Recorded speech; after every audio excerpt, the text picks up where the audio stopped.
So okukkiriza Kristo n'okukukomola bya njawulo. Akkiriza Kristo omubiri gwagukomerera. Ky'obanjibwa kukomerera mubiri gwo.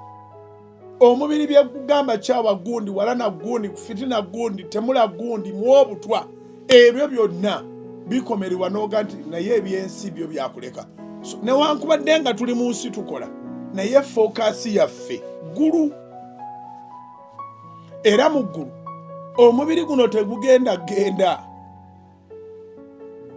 Era totyanga kulokoka ng'ogaa naye omubiri ogwange tebagutaddeko ttatu nnyingi nnyo.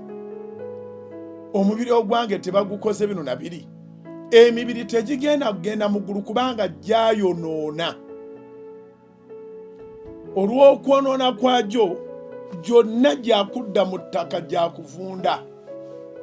Wabula olunaku olw'okuzuukira buli mwoyo guliyambala omubiri omulala.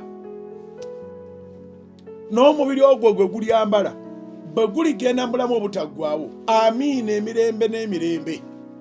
Bwe guliba tegugenze mu bulamu obutaggwaawo, kitalo nnyo kubanga gwakubeera mu muliro ogutazikira, naye nga n'omuliro gwokya omubiri ogwo naye ng'omubiri ogwo teguggwaawo.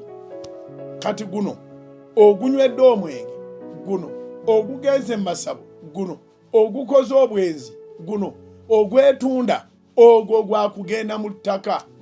Ekyava mu ttaka kyakudda mu ttaka, n'ekyava mu ggulu kyandibadde kiteekwa buteekwa kudda mu ggulu. Download the Salt Media app from the Google Play Store and the Apple App Store.